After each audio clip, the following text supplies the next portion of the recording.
wassalamu ala Rasulillah Sayyidina Muhammad ibn Abdillah wa ala alihi wa sahbihi wa mawalah wa la hawla wa la quwwata illa billah ma ba'dah. Bismillahirrahmanirrahim. Allahumma inna nas'aluka syafa'ah wal karamah wal barakah wal ibadijabah wal afiyah fid din wad dunya wal akhirah wa ila hadratin Nabi Mustafa Rasulillah wa li alihi wa azwajihi wa dzurriyyatihi wa ahli baitihi tahirin ajma'in wa ila jami'il malaikatil muqarrabin khususan li sayyidina Jibril wa jami' ashabi Rasulillah ajma'in khususan ila arba'atil khulafa'ir rasyidin Abu Bakar as-Siddiq wa Umar bin Khattab wa Utsman bin Affan alaihi wa karamallahu wajhahu wa imatil mujtahidin khususan ila Abu Hanifah Malik bin Anas Syafi'i bin Idris Ahmad Hanbal wa ila jamil awliya illah min syarqil ardi ila maghribiha nama kanu bariya bahriha khususan ila badi zaman Sa'id An-Nursi wa Syekh Mullah Ramadan Al-Buti wa Syekh Sa'id Ramadan Al-Buti wa Sayyidina Wais Al-Qarni wa ila Dunan Al-Basri wa ila Junidil Baghdadi wa ila Ma'ruf Al-Karhi wa Sufyan Al-Thawri Tajuddin Ahmad bin Ahmad bin Abdul Karim bin Athaillah Al-Iskandari wa Syekh Abbas Al-Mursi wa Khabas Al-Syadili wa Sultan Al-Awliya ila Syabdul Qadir Jailani wa jamil awliya ittisal muassisin fi baldatina Indonesia khususan ila Syekh Syarif Hidayatullah Cirebon hafal Gunung Jati Sunan Derajat Sunan Muria Sunan Kudus wa jamil ahlil qubur minal mu'minina wal mu'minat wal muslimina wal muslimat al ahya'i minhum wal amwat Allah yatina bi hidayatihim wa yamudduna bi madadihim wa yanfa'una bi anwarihim wa ulumihim fid din wad dunya wal akhirah lahumul fatihah.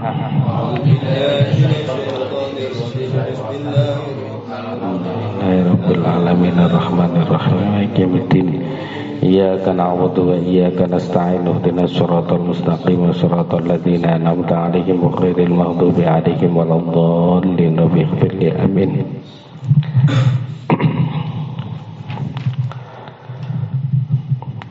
Sekarang kita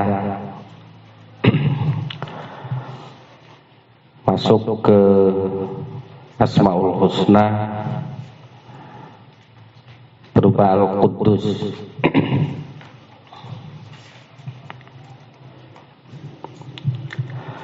Al-Quddus itu artinya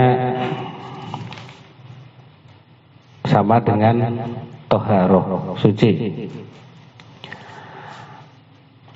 atau bisa jadi bermakna bersumber dari kata Al-Qudasa, artinya adalah timba yang untuk mengambil air untuk bersuci. Sedangkan jika dinisbatkan kepada Allah Subhanahu wa taala,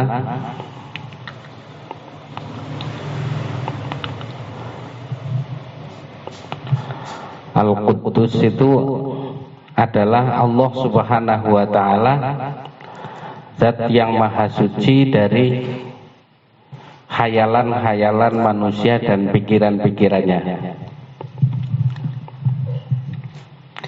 Ini menurut Syekh Mutawalli Sa'rawi. Jadi terkadang kita itu melakukan sholat, kemudian bayangan kita Allah itu wujud kayak makhluknya. Ini maha suci Allah Subhanahu wa taala dari khayalan-khayalan yang seperti itu. Atau kita membayangkan alam raya yang begitu luas, itu alam raya tersebut ada di genggaman Allah Subhanahu wa taala. Kayak kalau tangannya Gusti Allah gede nyekel alam semesta gitu. Nah ini Allah Subhanahu wa taala bukan seperti khayalan yang seperti itu. Maka Allah itu dinamakan Al-Quddus. Lah, bagaimana kita menghadap Allah Subhanahu wa taala ketika kita melakukan sholat? Apakah Allah itu ada di barat sehingga kita itu menghadap ke barat, ataukah Allah ada di mana-mana sehingga kita boleh menghadap kemana-mana? Nah ini ketika kita membayangkan Allah Subhanahu wa taala secara secara zahir, maksudnya alam semesta itu Gusti Allah kowe kaya wujud daripada alam semesta, maka itu bukanlah Allah Subhanahu wa taala. Karena Allah mukhalafatul lil hawadis, beda dengan makhluknya itu. Lah, ketika kita membayangkan bahwasane Gusti Allah jere turun maring langit bumi ketika pada Lailatul Qadar. Lah itu apakah bermakna Gusti Allah secara zat kemudian kita membayangkan seperti itu? Kan tidak mungkin gitu. Allah Subhanahu wa taala menurunkan rahmatnya, turun rahmatnya di langit bumi, kemudian siapa yang pada saat itu ingat kepada Allah Subhanahu wa taala maka akan mendapatkan rahmatnya. Jadi untuk memahami Allah tidak mungkin kita menggunakan khayalan kita, karena khayalan kita tidak mungkin, atau daya imajinasi kita tidak mungkin untuk dapat mencapai kepada Allah Subhanahu wa taala. Begitu juga akal manusia. Akal manungsa kuwi ora mungkin butul maring ngene maring Gusti Allah.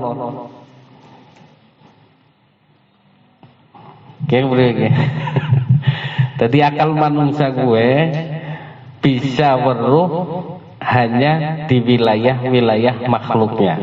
Itu. Misalnya kita itu dapat mencapai pikiran kita melalui hukum sebab dan akibat. Lah kemudian kita bertanya, apakah Allah Subhanahu wa taala ada yang menciptakan? Jawabannya kan tidak mungkin, karena Allah itu tidak masuk di dalam hukum sebab dan akibat. Itu. Wong Gusti Allah sing nyiptakna hukum sebab akibat, kok Gusti Allah kena nang hukum tersebut, maka ini tidaklah mungkin.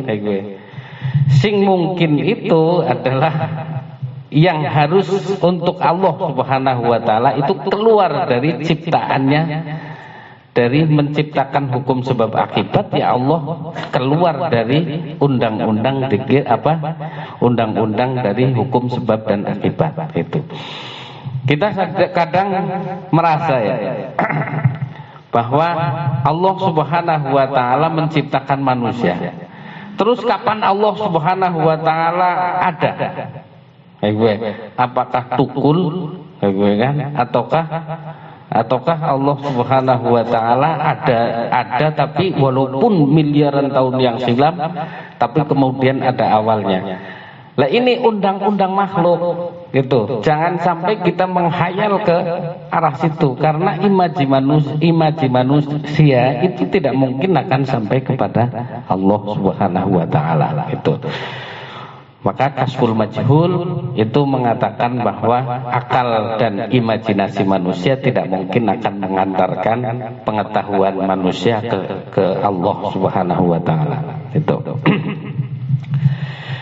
Kalau kita membahas apa yang didefinisikan tadi menurut Syekh Mutawalli Sya'rawi tentang maknanya Al-Qudus, itu berarti kita sedang melihat bahwa itu adalah asma dzat.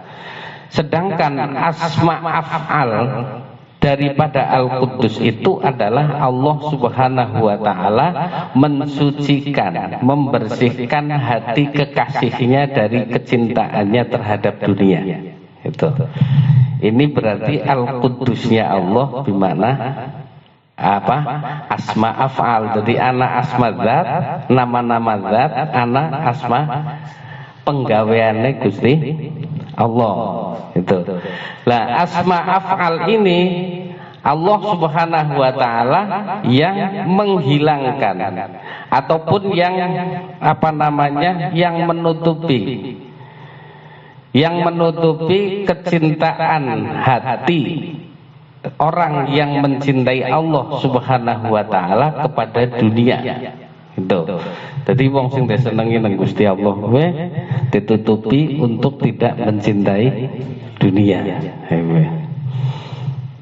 Dunia siapa baik? Zuyyina linnasi hubbu syahwati minan nisa'i wal banin wal qanatiril muqantarati minadz zahabi wal fiddah. Tapi bagaimana mungkin kita tidak mencintai dunia? Pertanyaannya kan seperti itu. Kita memang hati kita tidak mungkin akan tidak bisa mencintai dunia. Kita tidak mungkin tidak mencintai anak kita. Kita tidak mungkin mencintai istri kita. Kita tidak mungkin tidak mencintai harta kita. Gitu. Akan tetapi sebagai orang yang mengerti al-qudusnya Allah Subhanahu wa taala, kemudian dia mencintai Allah Subhanahu wa taala, maka yang terjadi adalah ketika ada benturan dua cinta antara kita mencintai Allah dengan mencintai harta kita, mana yang lebih besar, itu bisa teruji ketika adanya jihad misalnya. Jihad itu mengorbankan harta benda, mengorbankan nyawa dan lain sebagainya untuk di jalannya. Salah satu jihad mungkin adalah pembangunan masjid misalnya. Nah, nengkene kan harus mengorbankan harta benda. Aku senang karo harta, tapi kemudian aku lebih mencintai Allah Subhanahu wa taala. Maka untuk bukti bahwasanya saya mencintai Allah Subhanahu wa taala, saya mengorbankan harta yang saya cintai demi untuk tujuan cinta saya yang lebih besar. Itu. Paham ya?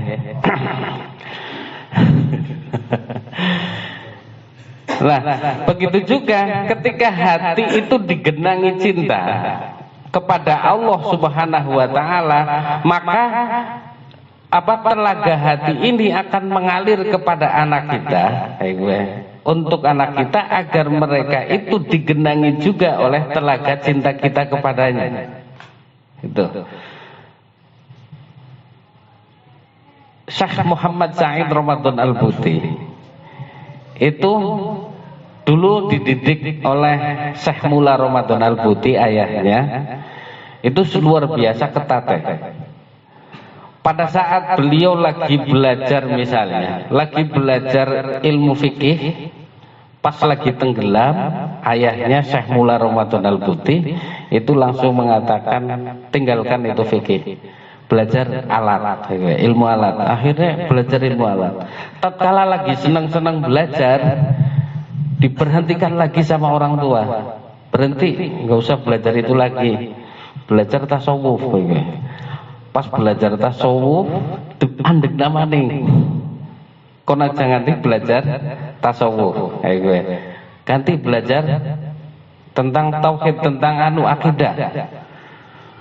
Lah terus kenapa Syekh Mula Ramadan Al-Buti itu selalu melarang anaknya ketika melakukan ketika belajar itu selalu diberhentikan? Ternyata setelah tuanya Syekh Said Ramadan Al-Buti itu baru menyadari bahwa belajar pun aja nganggo nafsu, bahwa belajar pun harus dengan perintahnya Allah Subhanahu wa taala. Bahwa kita itu harus bisa ini, bisa itu dan lain sebagainya, tapi kita harus menggunakan bahwa kita itu ketika belajar adalah tujuan untuk keridhaan Allah Subhanahu wa taala, dan nafsu itu sesuatu yang tidak diridhoi. Maka biasanya wong sing belajar mendalam itu sing akhirnya anak setan mlebu, sing mengkoko barge bisa debat.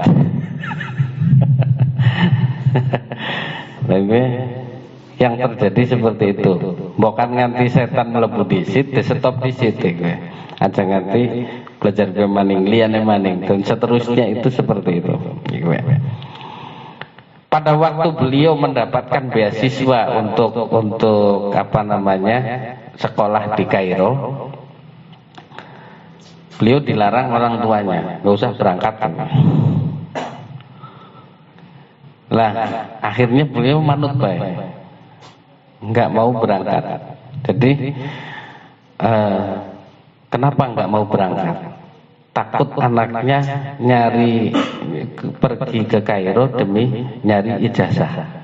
ini akan menghancurkan batinnya, yang akan menghijabnya untuk makrifat kepada Allah Subhanahu wa taala. Padahal yang wis solihan kan gratis lumayan kok stop maneh. Jadi beliau memang jangan sekali-kali engkau mencari sekolah itu demi mencari ijazah. Karena apa? Karena itu akan menghijab seorang hamba dengan Allah Subhanahu wa taala. Wong ternyata ketika saya sendiri membaca Ihya Ulumuddin karya Imam Ghazali itu, kalau saya membaca itu angger ke arep de omong namaning memang hijab. Tapi ketika saya aku pengen maca tapi karo rasa, itu sudah muatannya beda. Jadi Imam Ghazalinya di situ itu kelihatan semuanya. Artinya bahwa bagaimana beliau itu nulis dengan rasanya, bukan hanya sekedar dia menulis dengan otaknya saja, tapi beliau menulis kitabnya memang benar-benar rasa yang mendalam itu. Nah ini seperti itu gitu. Jadi sing yang dinamakan Al-Quddus itu adalah Allah Subhanahu wa taala membersihkan kecintaan dunia di dalam hati orang-orang yang dikasihi oleh Allah Subhanahu wa taala, sehingga yang tersisa hanya yang dicintai itu hanya Allah Subhanahu wa taala. Ketika melihat definisi ini, maka berarti Al-Quddus itu adalah nama penggaweane Allah Subhanahu wa taala. Jadi ketika kapan saja kita itu bisa melihat Al-Quddusnya Allah Subhanahu wa taala. Misalnya pada saat kita berdiri melakukan sholat tahajud ya, kemudian di dalam batin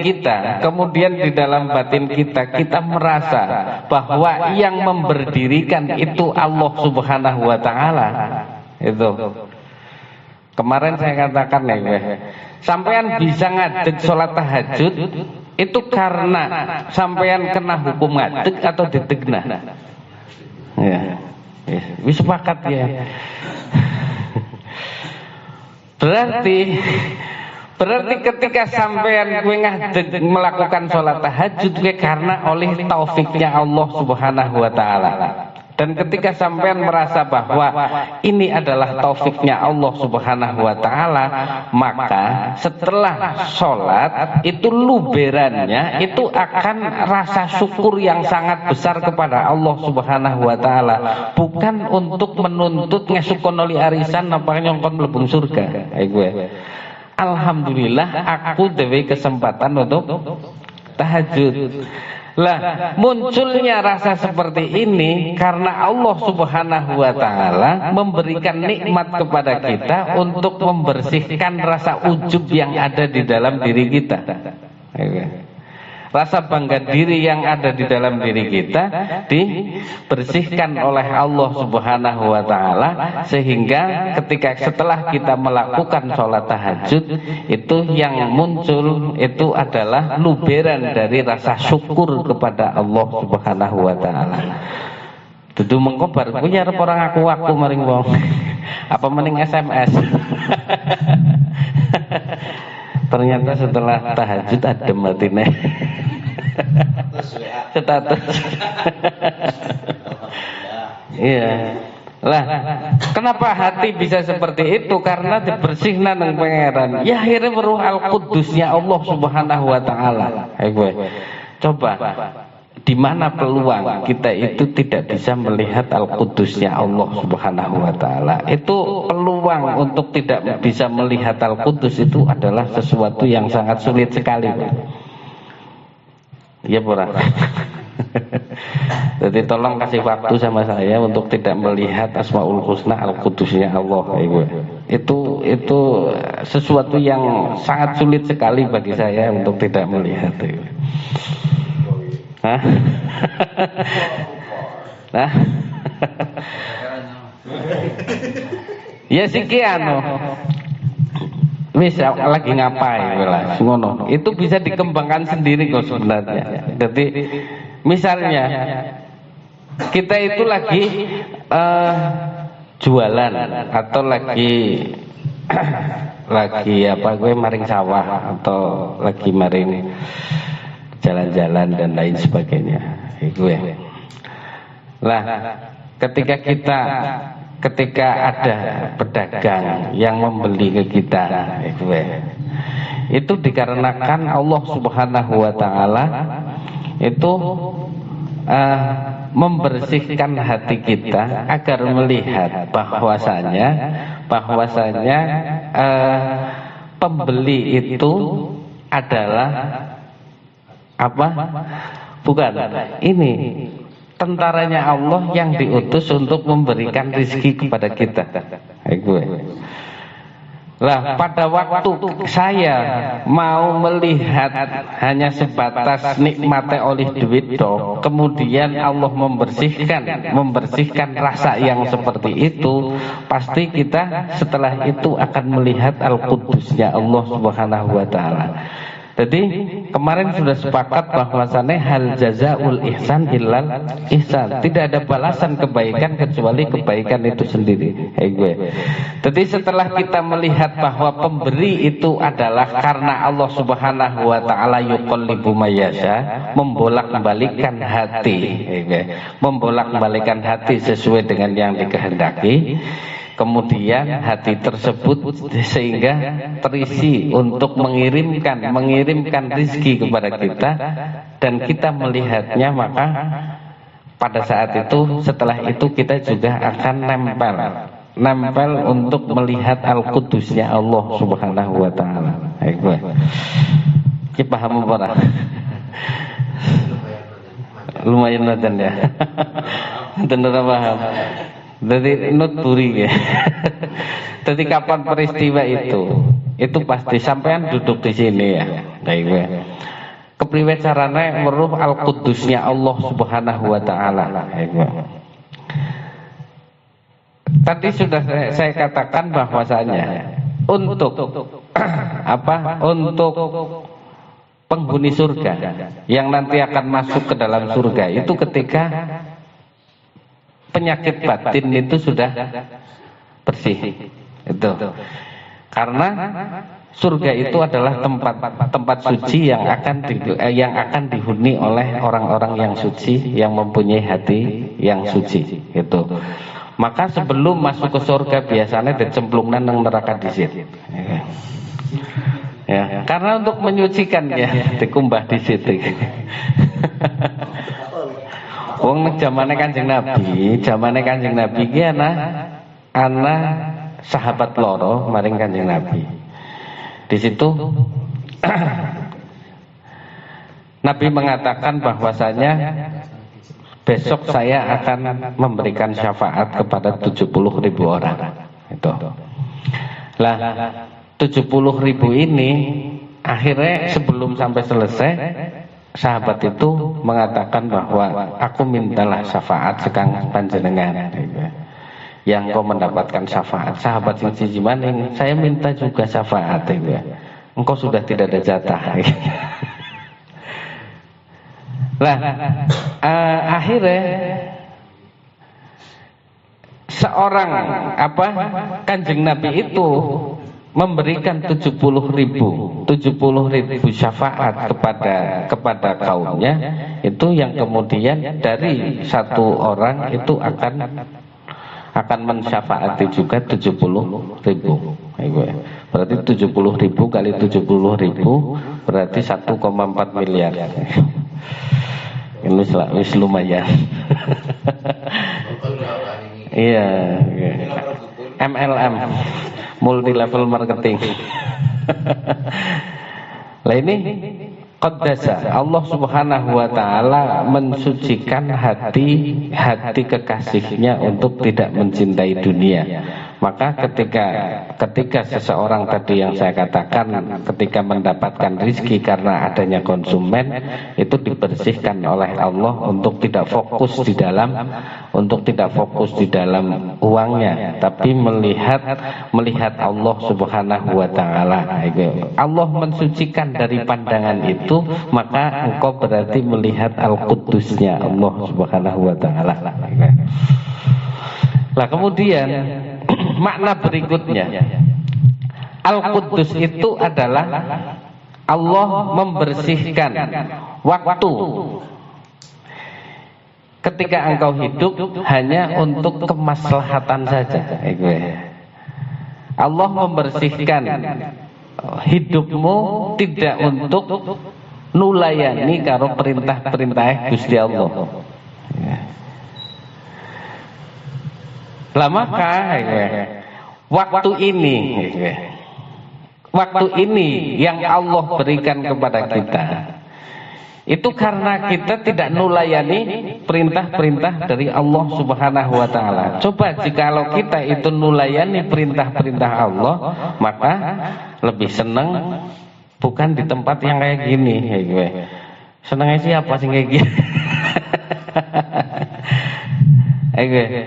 Lah dibersihkannya waktu oleh Allah Subhanahu wa taala, kemudian kita hadir untuk untuk menjalankan perintahnya berupa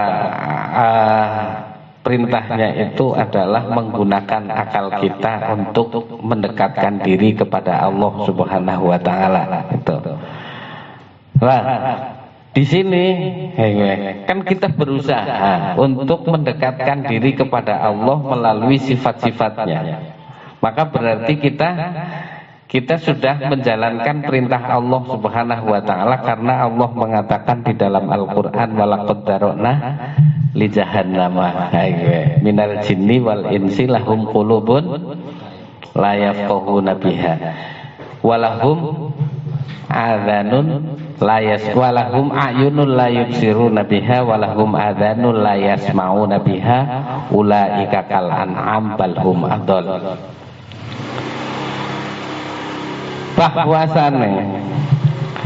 Bahwasane nyongke kon nganggo akal itu merupakan kenikmatan dari Allah Subhanahu wa taala. Bukti syukur kita kepada Allah Subhanahu wa taala adalah menggunakan akal kita sesuai dengan tujuan diberikannya nikmat. Karena akal itu adalah salah satu sarana untuk menyampaikan seorang hamba ke pintu kemakrifatan. Maka kita menggunakan akal untuk tafakur di alam semesta ini agar dapat mendekatkan diri kepada Allah Subhanahu wa taala. Dan karena orang bisa tafakur dewe, sing akhirnya kudu dibukakna setitik-setitik agar kita bisa memahami untuk bagaimana caranya menggunakan akal kita. Akal ya ditenggo nggo anu tok, maksudnya janggo mikirna dunya tok. Tapi itu karena bukan tujuan hidup. Maka Ruwaim itu mengatakan bahwasanya wa ma khalaqtul jinna wal insa illa liya'budun. Aku tidaklah menciptakan jin dan manusia kecuali untuk menyembah kepadaku. Arti menyembah menurut Ruwaim di situ adalah liya'rifuni, adalah agar engkau makrifat kepadaku. Karena dengan makrifat itu berarti jalane kowe kudu menggunakan akal. Al-qalbu wa laqad dzara'na li jahannama minal jinni wal insi lahum qulub itu di situ maknanya adalah akal. Gitu. Nah, kita membersihkan waktu-waktu kita dari sesuatu yang nulayani perintah Gusti Allah.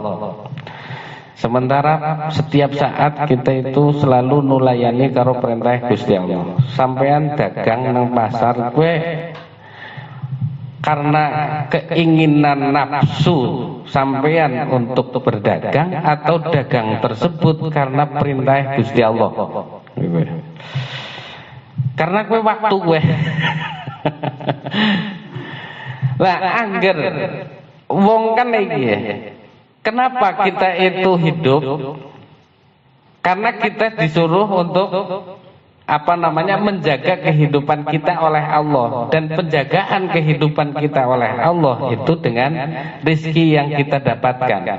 Makanya karena kita disuruh untuk menjaga hidup kan hifdzul mal, hifdzul nafas, hifdzul akal, itu menjaga harta, menjaga jiwa, itu diperintahkan semuanya oleh Allah Subhanahu wa ta'ala. Dan jika kita bekerja, jika kita berdagang, itu adalah karena murni perintah Gusti Allah. Itu Allah memerintahkan kepada kita untuk jualan, maka siap gerak saya jualan. Tapi kan kadang karena wis kepepet mengko kuduan sing setoran kan, sing akhirnya kenapa dagang? Karena nyong arep setoran. Iya ora. Ki ketersesatannya para pedagang. Tapi petani juga akeh.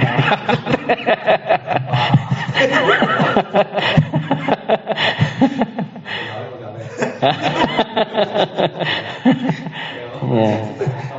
Soalnya jadi ya tersesat petani ya. Tembenan dur-duren wis ki mengko 10 tahun maning anak nyong kan kuliah. Dadi siki nandur duren kon bisa nguliah iku. Wong gari nandur kan karena perintah pangeran kon nandur iku. Bahwa tadi salah satunya adalah menungsa kon mlebu nang dunia sebab, ya terjun ke dunia sebab itu. Makanya Ibnu Athaillah itu mengatakan bahwa satu nafas yang kau keluarkan, ma min nafasin tubdi illa walahu qadarun fika yumdi.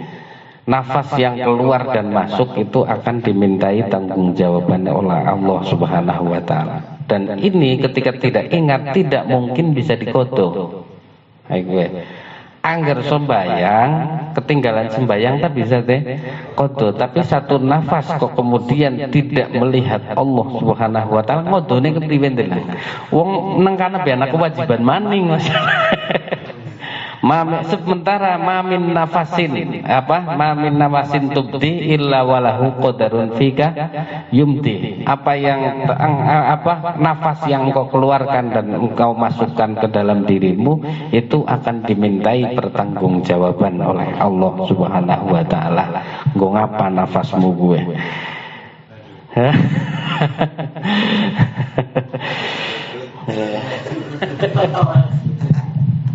Makanya jadi kita terangel. Tapi kan akhirnya jadi dempes kalau maring Gusti Allah bahwasane nyongke hamba Rabbana dzalamna anfusana wa illam taghfir lana wa tarhamna lanakunanna minal khasirin. Itu. Nah, ini al-Qudusnya Allah Subhanahu wa ta'ala, yaitu kita itu menyadari bahwasannya ketika kita berada di dalam komunitas yang bisa mendekatkan diri kepada Allah Subhanahu wa ta'ala, berarti pada saat itu kita itu melihat al-Qudusnya Allah Subhanahu wa ta'ala yang sedang membersihkan waktu kita untuk kemaslahatan dan kemanfaatan. Karena sing lebih enak akeh. Sing lebih enak kan urgen tunggal.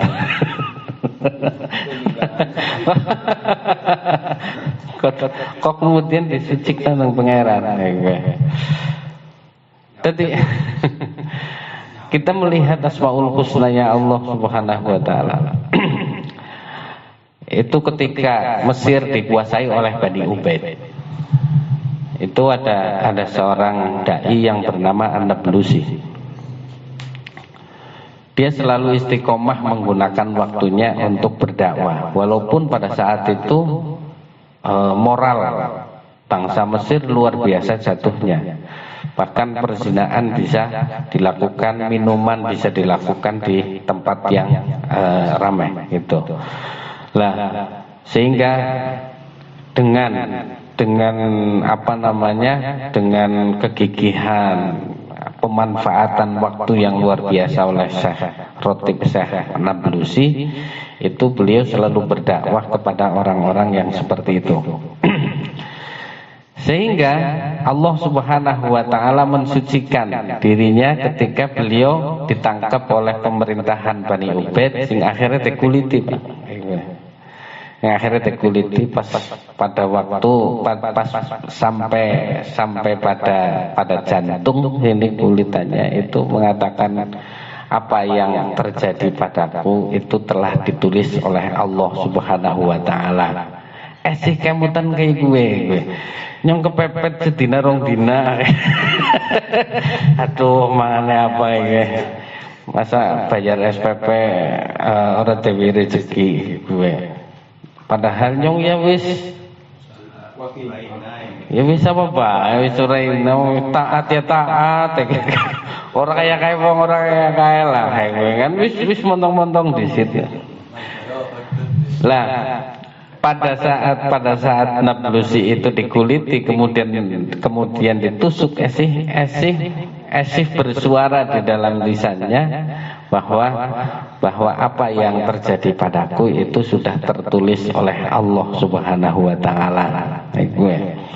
Lah ini karena kebiasaan orang hidup, itulah kematiannya akan seperti itu. Kebiasaannya sampean uripe kayak apa, dan itulah yang akan terjadi pada kematiannya. Kejadian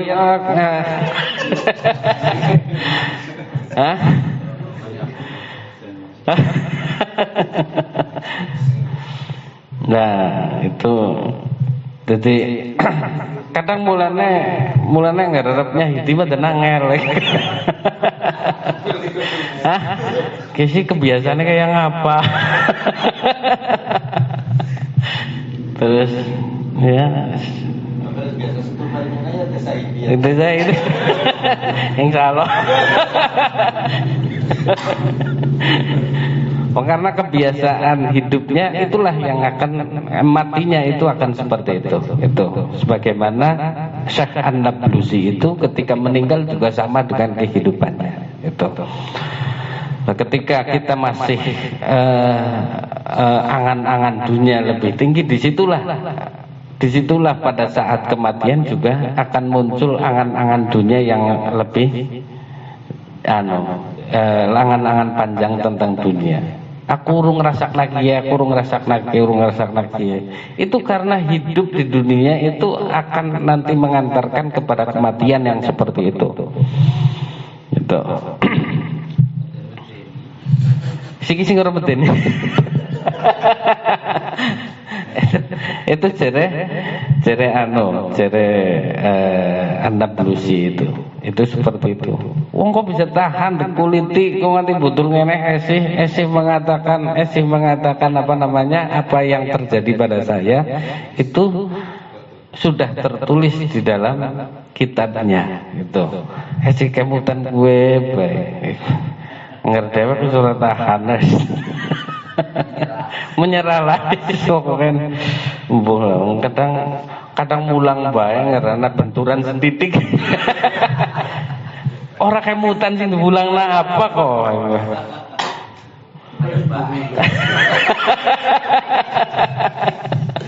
Ada bae jebulan. Itu jadi apa namanya?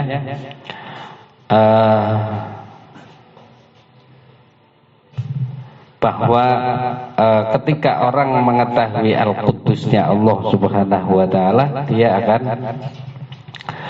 dia akan mensucikan, membersihkan waktu-waktunya hanya untuk kemaslahatan saja. Itu karena Allah Subhanahu wa taala menciptakan kita hanya untuk menghuni surga, maka kita itu diciptakan untuk Allah Subhanahu wa taala untuk membersihkan waktu kita agar pantas untuk menghuni surga. Nah, kemudian Manal Kudus maning ya. Kakean Manal Kudus itu banyak banget sih. Lah, pokoknya kayak buka ke pertanyaan lah. Banget aku inginnya tuh. Tereng Manal Kudus akeh banget ya. Lah intinya beginilah. Jadi Al-Quddus itu kalau asma zat itu Allah Maha Suci dari hayalanmu. Tapi ketika makna af'al yaitu Allah membersihkan apa namanya hati orang-orang yang dicintainya untuk tidak mencintai dunia. Allah membersihkan hati dari cinta apa namanya menggunakan waktu untuk menulayani perintah Gusti Allah, kemudian kita mentaati perintahnya. Itu adalah salah satu dari sebagian daripada makna Al-Quddusnya Allah Subhanahu wa taala. Maka itu bisa dikembangkan sendiri ketika sampean itu berada di lingkungan seperti apapun, di peristiwa yang seperti apapun, pasti itu bisa untuk melihat sanggup untuk bisa melihat Al-Quddusnya Allah Subhanahu wa taala. Monggo pertanyaan terbuka.